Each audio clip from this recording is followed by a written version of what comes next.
Hi, friends. Welcome to the Full and Thriving podcast.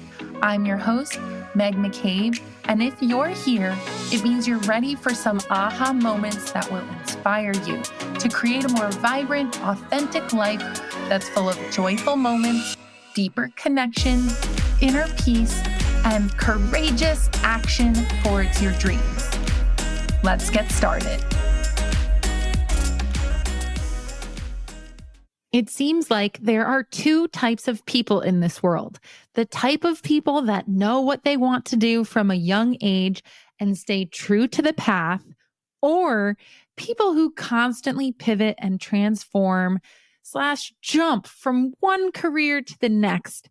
And if you relate to either of these personas, you are going to love listening to this episode with Morgan Sinclair, an eating disorder dietitian turned multi-passionate entrepreneur who talks about the power in the pivot and reminds us that there is no shame in reinventing ourselves and listening to our inner voice. When you listen to Morgan, I know her journey will be an inspiring one for all of you to hear. So sit back and enjoy this episode of the show.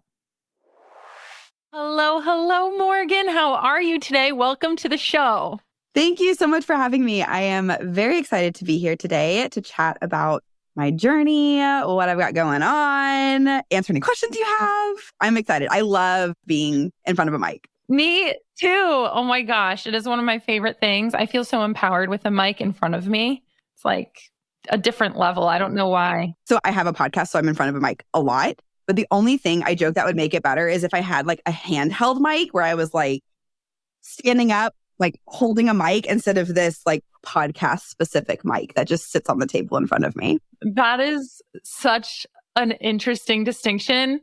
I feel like that would just light me up too. We must be the same person. One of my last jobs before I was self-employed was a communications like program manager at some mental health place. And they called me Megaphone McCabe because at all the company-wide events,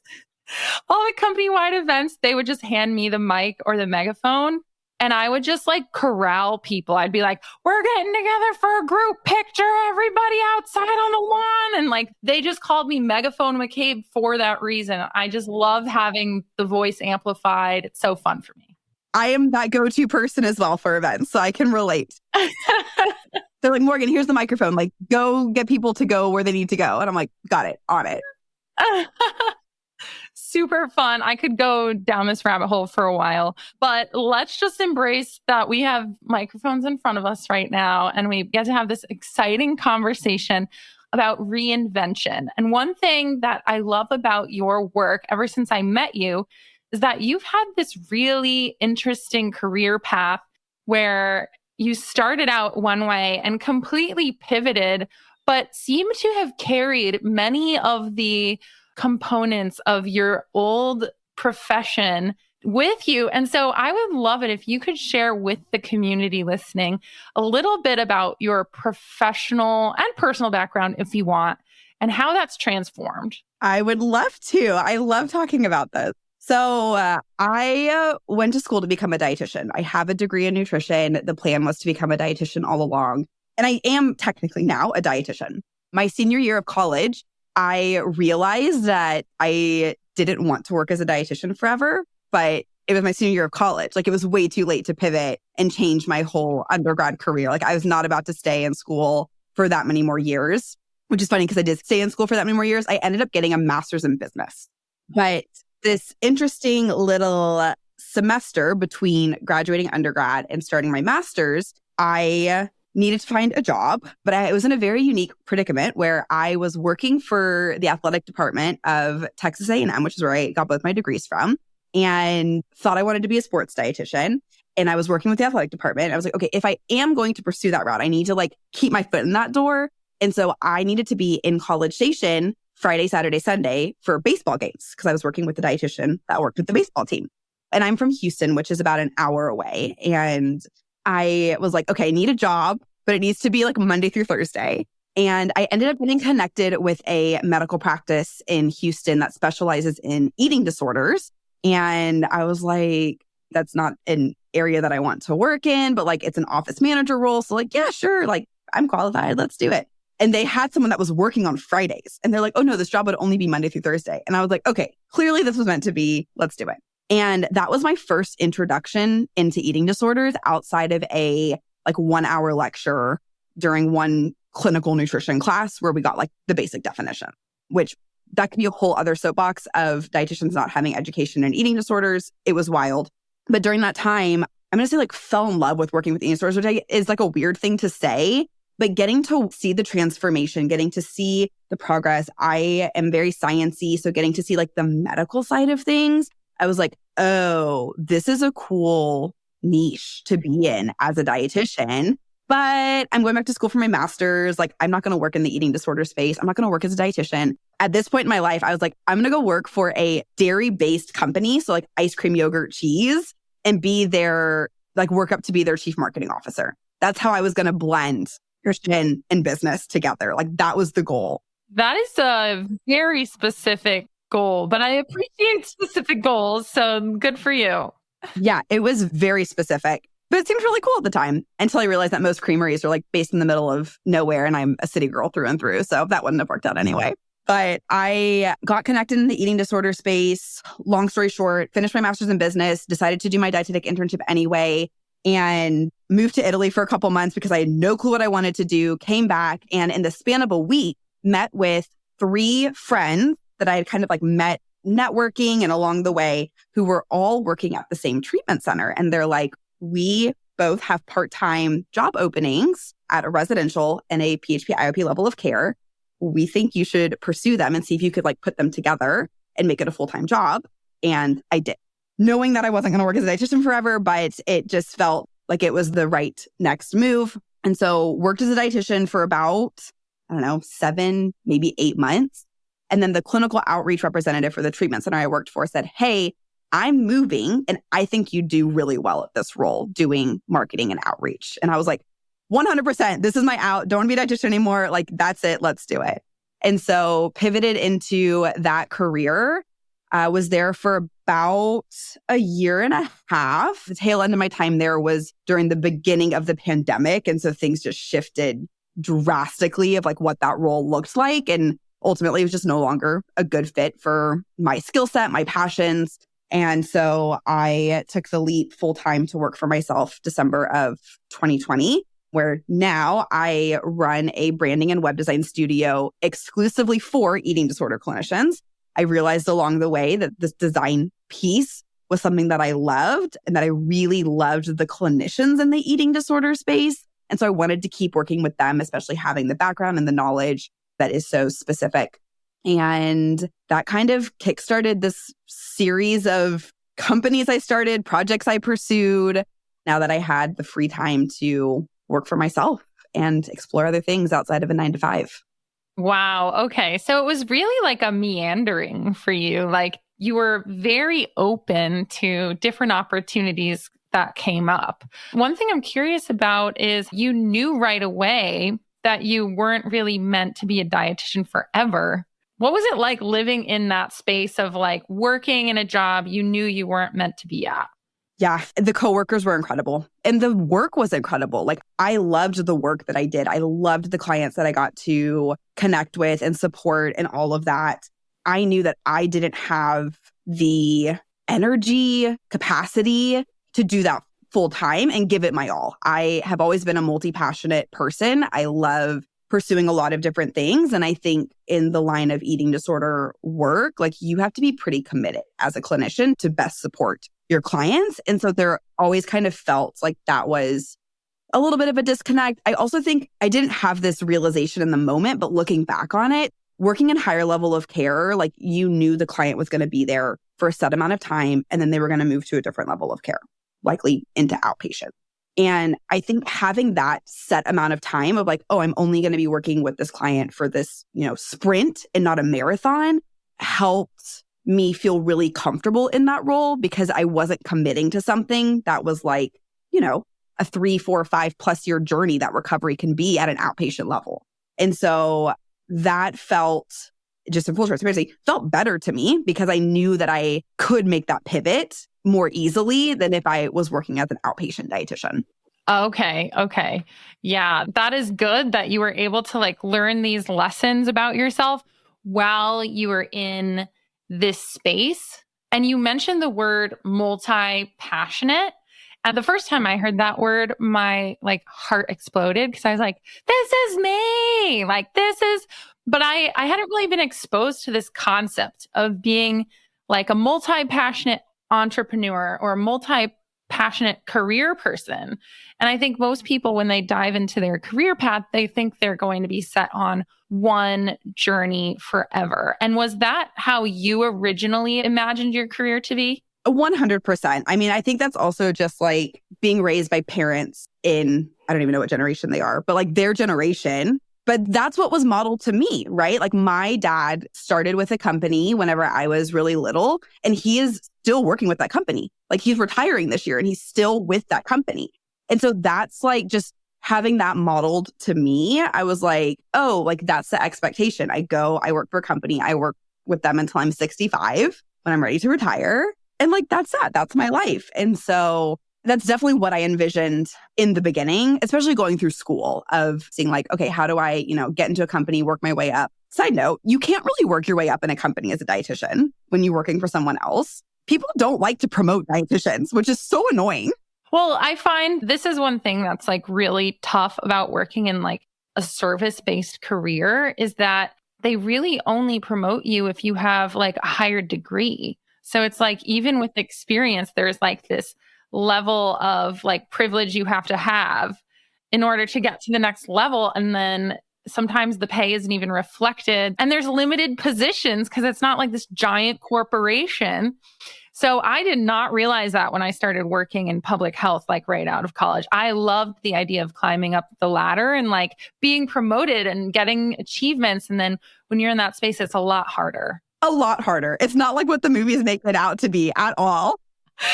You're like, I'm going to climb the ladder of being a dietitian. And you're like, oh, wait, I'm just already here, I guess. This is it. This is the cap, which honestly doesn't really bode well for my personality anyway. So it's probably good that I got out of that space and now get to be a CEO and founder of a couple different things. I love that. Okay. So you were saying like you imagined your career just being this 30-year long endeavor in one company. And you've mentioned jumping around a few times. How has that made you feel? And did it kind of challenge your self-concept at all? Oh gosh, yes. I've talked about this so much with my therapist. There has been, just to name it for what it is, so much shame of jumping around to a new company or a new role or a new position pretty much every year and a half that I've been working. And I think I kind of envisioned that as like a promotion each time, which was great, but it hasn't been that. It's been like a full pivot into something totally different. And there's definitely a lot more shame whenever I was like in the corporate space of like, and that self-talk was like, who are you that you can't even commit to something for over a year and a half? Like that was like the narrative that I was telling myself.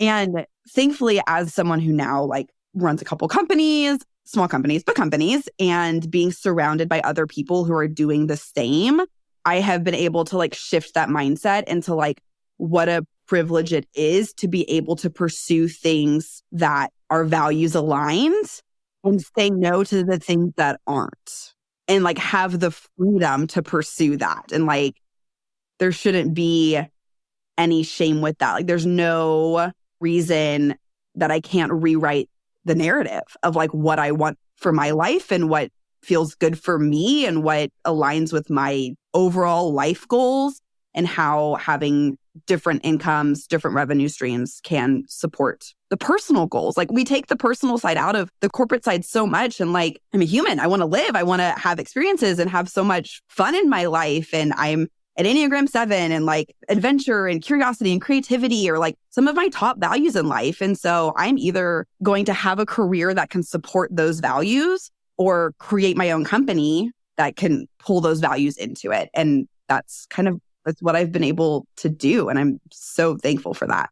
Wow. Okay. So first of all, I appreciate your vulnerability on the shame piece, because I have done the same thing with my career. I feel like I've lived 9 lives. I started out working in hospitals and public health. Then I shifted to life coaching. Then I was a matchmaker. Then I went back to public health. Then I did eating disorder focus. Then I started my recovery collective. And now it's just like all of these pivots that were drastic. Like I said, matchmaker in there. I was like, let's get back to that really quick. I want to talk about that a little more. I literally was, the reason I became a matchmaker was because when I was really young, I was so ambitious. I was like, I'm going to host a relationship coaching event for these matchmaking clients. So I like marched on into a WeWork and like pitched my idea to the lead matchmaker. And she was like, I think you'd be a great matchmaker. So the event never happened, but I was just living in New York, needing income anyway. So I was like, sure, I'll be a matchmaker. So I was.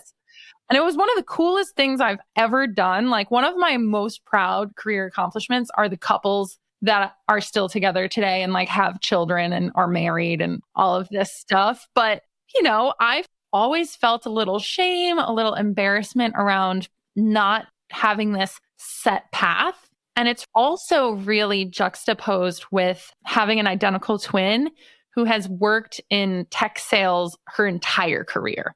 So it's been this like awkward comparison of like, if I had just stuck to the path, this is what things could look like. And on a outside level, if you're on that path, it appears to be more, I don't know, abundant, successful in the eyes of most people. So this like idea of shame.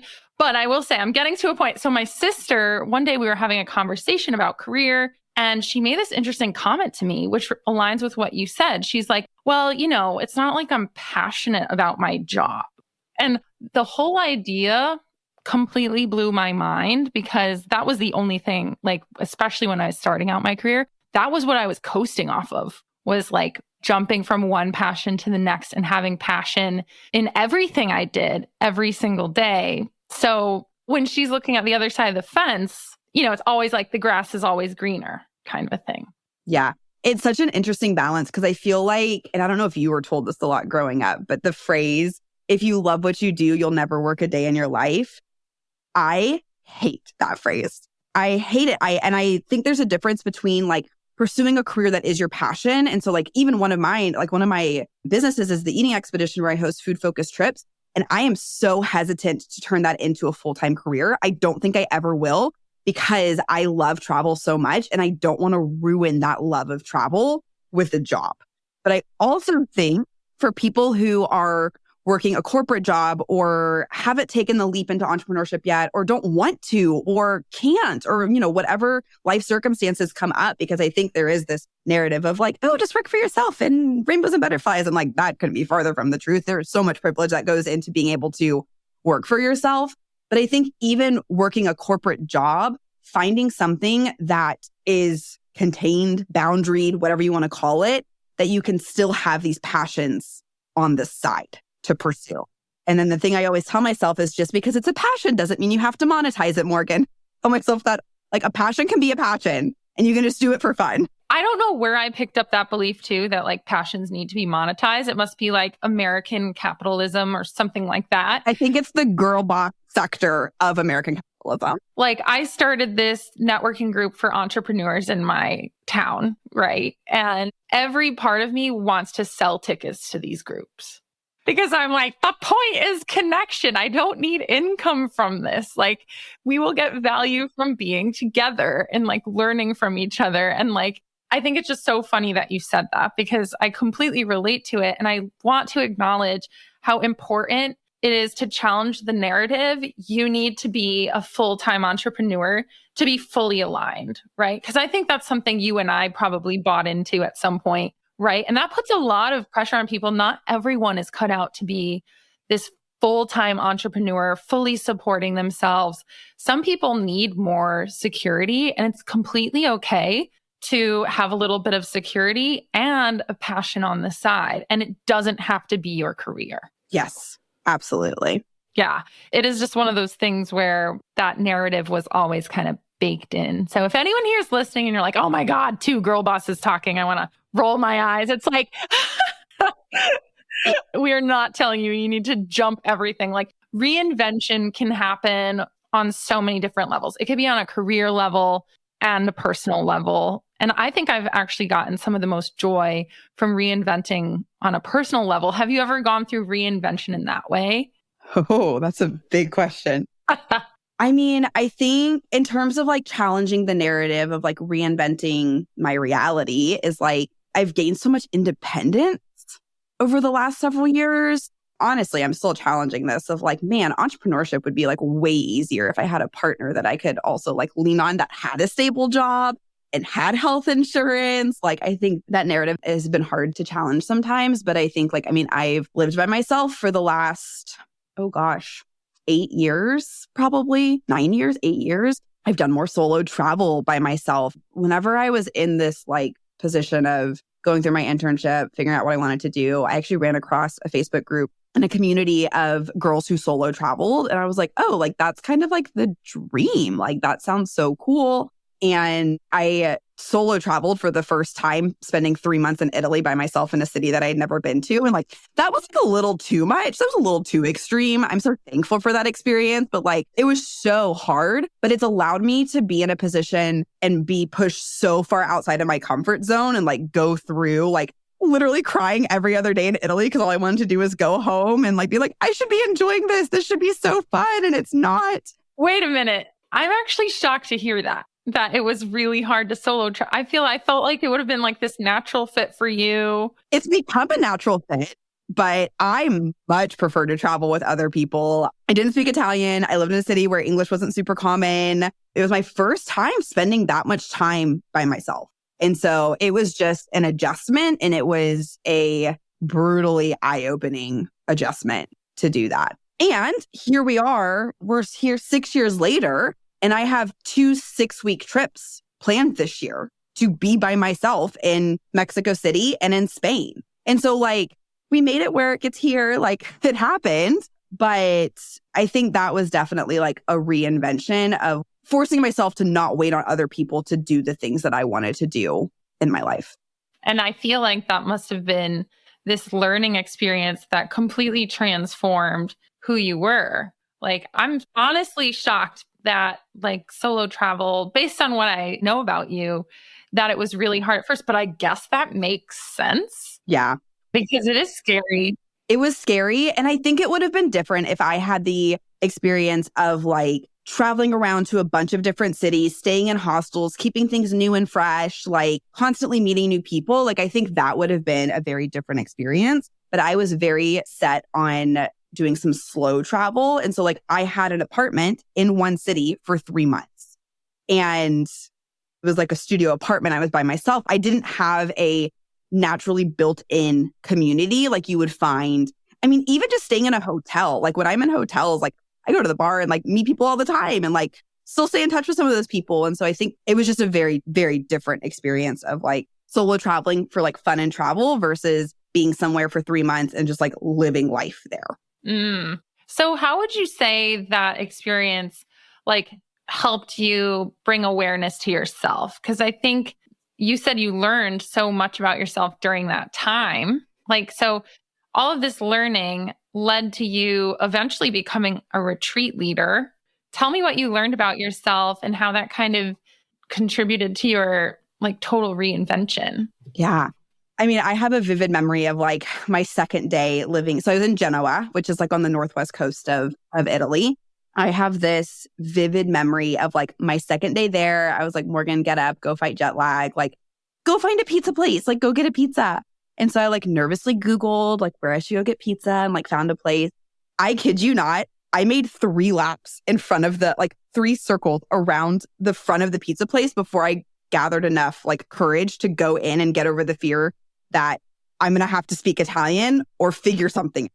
And if I was with a friend, like that would be no problem. We would have strolled right in there and it would have been easy peasy. But there was something about having to figure it all out by myself that I was like, oh my God, so nervous. And it was like over the course of the 3 months. So that was kind of like, day 2. And probably the last that I was there, I was going on a solo hike in Cinque Terre. I had taken the train down. And It was something as simple as there was a mother-daughter that was also hiking that I had we had kind of passed each other as we were hiking and taking breaks. And I eventually was just made a comment to them, said hi, introduced myself. And we ended up doing the rest of the hike together, catching up. And it's just wild how when you just commit to doing something, just doing that one thing. And I think over the 3 months, it was just the phrase, you just rip the Band-Aid off. It was literally 90 days, daily. It's ripping the Band-Aid off. Let's just keep doing this. I kind of think of it as exposure therapy, where I was forced to speak to people, meet people, make connections, not be a hermit, because that I wouldn't have thrived either if I just stayed in my apartment all day. And I feel like the kind of grand lesson from that is you don't get what you don't ask for. Just do it. Just take the risk. My mantra of last year, which I feel kind of embodies this, was do it for the plot. If you do something and it's wildly unsuccessful or wildly embarrassing, at least you have a fun story to tell. Do it for the plot. I love that. Yeah. I saw a meme once that was whenever your life changes, just yell plot twist and go for it. And keep going. Yeah. The majority of the plot twists that I've had in my life are now some of my favorite stories to tell over dinner with friends or people that I'm meeting for the first time. And in the moment, it is awful and it sucks and it's embarrassing. And we're this is not what they show in the movies. But then hindsight 2020, it's a story to tell. It's an experience that you had that just shows your resilience to keep going as a human. Yeah.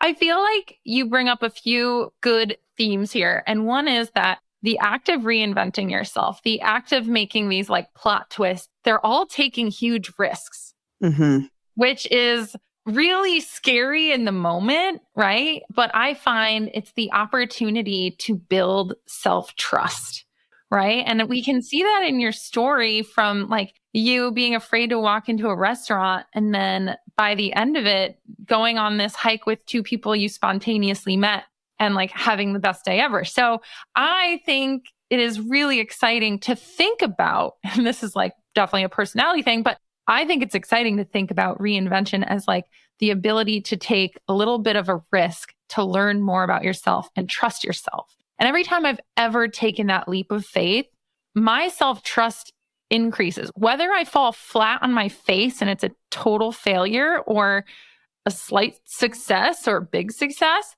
I'm always gathering data about myself and transforming in the process, which is a win in my book. Absolutely. I was doing some consulting for a mental health tech startup, and one of the gals that I was working with used the phrase, bad days make good data. And I know that's definitely a techie corporate whatever phrase, but I've kind of adopted that into my personal life as well of if something goes wrong or I don't respond to something the way that I, quote unquote should have or whatever that is, it's okay, instead of being so hard on myself for so long, it's okay, that was a bad day. What can I collect from that to make changes in the future? Instead of being so bogged down with those negative emotions, which I sit in those too. Well, really, I'm good at intellectualizing negative emotions and I'm not as great as feeling them, but still having them there, right? I'm not saying don't ignore your negative emotions. That's not a good thing either. I like taking action with things. And so being able to be okay, here's how I'm processing this, how I'm feeling this, being able to take those visceral reactions, those thoughts, what's coming up for me, and be able to pivot those into something that is more forward thinking. I completely agree with you on that. And, I'm thinking about the listeners here. I know that there's so many people in this audience who are actually terrified of change and maybe couldn't even fathom making a drastic change in life. Maybe it's something that their heart really wants, but they're terrified. So what advice do you have for people who are just thinking about making a pivot or taking a risk in life that could potentially change everything? Yeah, I would say the one thing that has helped me a lot is reminding myself to not compare my day one to someone else's day 1000. I think it's, especially with social media, it's really hard to see someone who now, even me part of this, I have done a lot of change, and the glimpse that you're getting right now listening to this is my day 1000. And you might be on day one, and that's okay. And I'm on day one for some things too. And I'm on social media looking at someone's day 1000 and be like, oh my God, I want that. But like, that seems so far-fetched. Like there's no way I'm going to be able to do that. And so that's one piece. The second thing is find one person that you can talk to about it.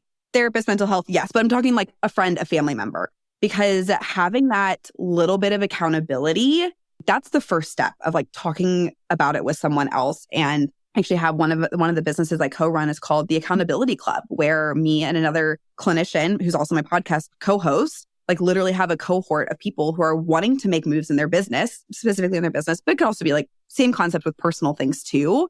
And just being able to have a community or a person that is like-minded, values aligned, can kind of like be your cheerleader is going to help with that, of being able to just like have a space where you can like speak the big, scary dreams and speak about the end goal, and then have someone there who's also going through these little like micro daily steps forward, steps back with the end goal still in sight. I think those are two really great pieces of advice. And I think when it comes to talking to someone, I love that that is a very easy first step for anyone, right? You're like considering a change. You're really nervous. Going to a trusted person just to like dream it out a little bit, just to externalize it, verbalize it, and get some sort of encouragement or validation that, hey, maybe this idea is pretty awesome. And there's someone who has like a shred of belief that I can do it. Not just me thinking this, but like maybe the person you talk to like helps you get some ideas flowing. And then suddenly you're filled with inspiration, which I think is such a motivator towards taking those leaps of faith towards reinvention. It's like, oh my gosh, I'm so inspired to shift my life. And having that hype person is so important. So I think that's a really good piece of advice. I feel like I've gone through this process so many times because I'm like, I probably have a new idea every single day and it's hard not to bring them all to fruition. But whenever something has like stuck, I have 3 people that I go to and I have it down to a T. They each have a different role in this like idea generation. I have one friend who is like my cheerleader, my hype girl, and was like, heck yeah, Morgan, you can do it. You've got this. Let me know how I can support you. Here's someone I know that, you know, you might be able to talk to. It's kind of like similar, whatever. I have one friend who's like, love this for you. Is this going to be a passion project or do you need to figure out how to make money from this? And if you need to figure out how to make money, like, let me support you in that. And then I have one friend who is like the pessimism to my optimism. She's an incredible friend, but anytime I need someone just to like give it to me straight, she's my girl. Cause I'll be like, I have this idea. And she'll be like, okay, but did you think about this, this, and this? Because like, you're going to have to figure that out. And I'm like, oh shoot, you're right. Like I didn't think about that. Like sometimes my head is just so in the clouds that I just like need that person to also be like, yeah, I mean, if you do like XYZ, then yeah, of course you could do that. But like you need to think through those things first before you pursue this. And I have my little trifecta of friends that are able to support me in all the different pieces. That is a perfecta trifecta. Because I never had that negative friend or that like pessimistic friend. Well, first of all, I'm listening to you and I'm like, maybe I needed to bounce ideas off of people more. Like I would just like plow through all of my ideas. Everything I've ever done was learn as you go. Like I don't have a business degree. I don't even like, it's like, we are plowing through this. And I did a lot of wheel reinventing for a long time. Like it was like things were already there. I'm like, I created this. And people would be like, this has been around for like a decade. That is definitely something I go through too, where I'm like, this new brand idea. And they're like, okay, like these 3 people that are doing it over here. And I was like, dang it.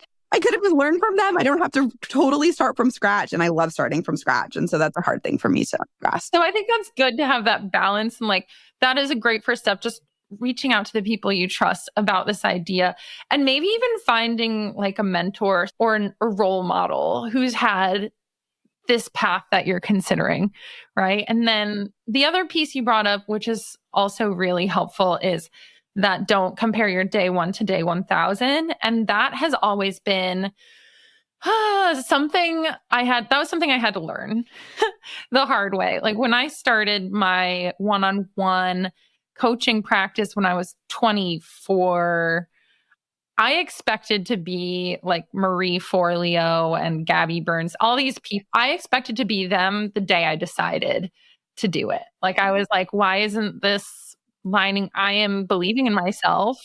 It's actually very humbling to be an entrepreneur at sometimes and live a life that's truly authentic, because you do have to really like recognize everything takes time, and you can't just wake up being this superstar overnight. Nobody ever does. Could be 20 years before you reach that level that you want to reach. Exactly. Me and my podcast co-host just did a webinar about like the next big thing for people who are wanting to like explore side passions, whatever. And one of my favorite references that I pulled in is like, you're not going to be an overnight success. It's just like in the movie, He's Just Not That Into You, where they're like, you are not the exception, you're the rule. There are probably people, a handful of people that are going to be this overnight success. We're not going to be that exception. We're the rule. It's going to take work. We have to be scrappy. We have to do a lot of stuff behind the scenes. We have to make a lot of pivots in our, I mean, I'm speaking of like business, but also in our life of like having to like kind of dip our toe in a lot of different waters and figure out what works. And most of that is done behind the scenes. Like people don't get a front row view into those first few years of really making the pivots and reaching towards the long goal. Right, exactly. And I think one thing, have you ever had your long-term goal? It sounds like you have evolve. So like you're set on one long-term goal and then it changes and you're like, why does this keep happening? Yes. I've honestly kind of given up on like really long-term goals. The way that I have like shifted all of my structure is like, I have a long-term goal of what like I want my personal life to be like. And I don't do long-term goals with the business because that changes way too much. And so I have found it more helpful to be like, okay, in 3 to 5 years, what do I want my personal life to look like? And then let me now set quarterly and annual goals for the business that are working towards what I need flexibility-wise, structure-wise, financial-wise, all of that in order to get to where I want to be in my personal life. And that's been a really helpful switch because my career stuff changes all the time. Like my goals change all the time. Opportunities come up all the time. And it's exhausting to set long-term goals for that because we don't freaking have a glass ball. We can't look into the future. And so I'd rather look into like what my dream personal life would be and just like make decisions to pursue that. I love how free flowing that is and how you've actually like surrendered the idea of like these huge, massive long-term goals.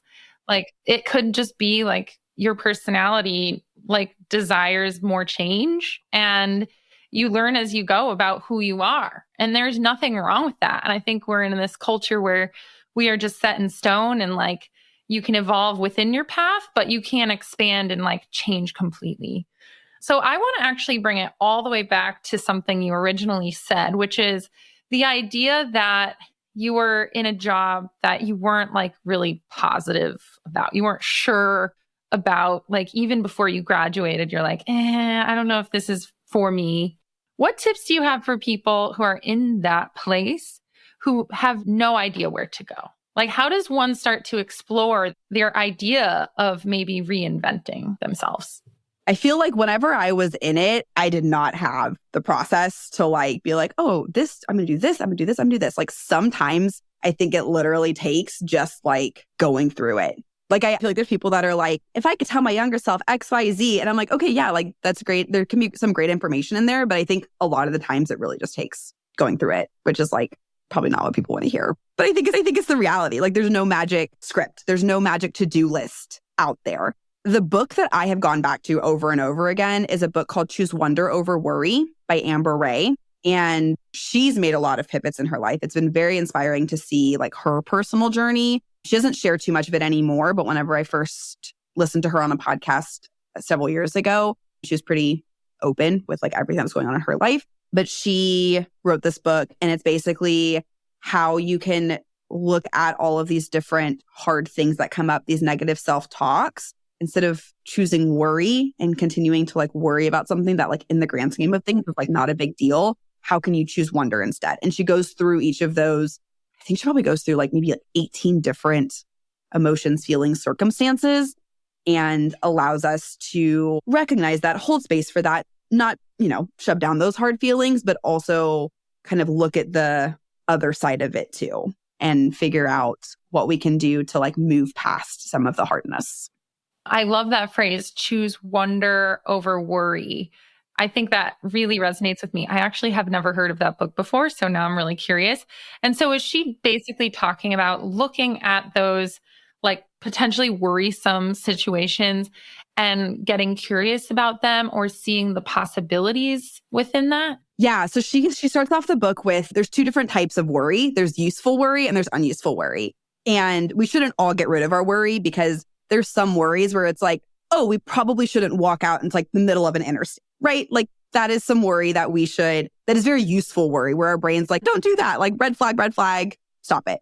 But then there's certain unuseful worries that hold us back from being able to explore and test out and challenge the status quo in our life. And it's how can we recognize that unuseful worry and like gently challenge it to be something that's helpful. I think that is such a great piece of advice that we could leave the listeners with today is really this idea of questioning if your worry is useful or unuseful. And how can we look at it with a sense of wonder versus just letting that worry hold you back, right? It's like this cool exploratory curiosity energy that you can live in instead of staying stuck in like overthinking and being afraid. Well, this has been such a joy, Morgan. Thank you so much for joining me on the show. For everyone listening who have connected with what you have to say, how can they find your work? My Instagram is probably the best place to find it because I love Instagram. I show up there daily. And in my Instagram bio, I have kind of the 3 different projects linked that I'm working on. So personally, I'm on Instagram at Morgan Sinclair. And then from there, you can access Morgan Sinclair Designs, which is my branding and web design studio. You can access the Eating Expedition, where I host food-focused trips around the world. You can access Weight Inclusive Innovators, which is the business podcast that I co-host for entrepreneurs and mental health clinicians.